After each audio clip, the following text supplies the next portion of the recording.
ए कथा हुए तो आपण आगुरु जानी नथिबे कि पितामह भीष्म काहींकि सरसज्जार पड़ी तांकर शेष निश्वास त्याग कले। दिने से वासुदेव श्रीकृष्ण को पचारिले, हे प्रभु मो पाई एपरी कष्टदायक मृत्यु काहींकि? मु तो कौनसी पाप करि नथिली। तापरे श्रीकृष्ण कहिले, हाँ विगत 10 जन्म पर्यंत तुमे कौनसी पाप करि नथिलो। 11 जन्म तुमे एक राजकुमार भावरे जन्मग्रहण करिथिलो। धार्मिक एवं शांत स्वभावर थिलो। दिने तुमे रथरे जिबा बेले गोटे विषधर सर्प तुमर रथ आगकू चली आसीथिला।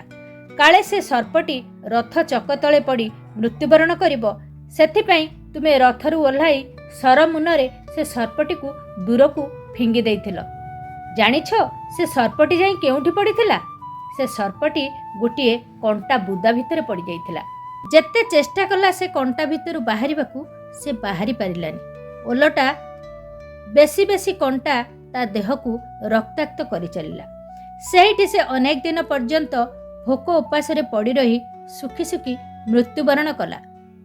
आउ मला पूर्वरु से अभिशाप देला, मु तो तुमर किछि क्षति करि नथिली, ताहाले मते एभली दंड काहेकि देल?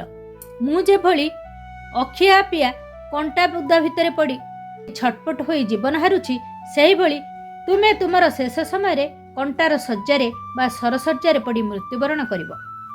सेहिथिपई पितामह भीष्म सरसज्जारे पड़ी तांकर शेष निश्वास त्याग करथिले। एथिरु आमे जानिले मनिषर कर्मफल केबे व्यर्थ जाए ना। कर्मफल भोगिबाकू टिके समय हुए तो लागि पारे, किंतु निश्चित भाव में मनिष को तार कर्मफल भोगिबाकू पड़े।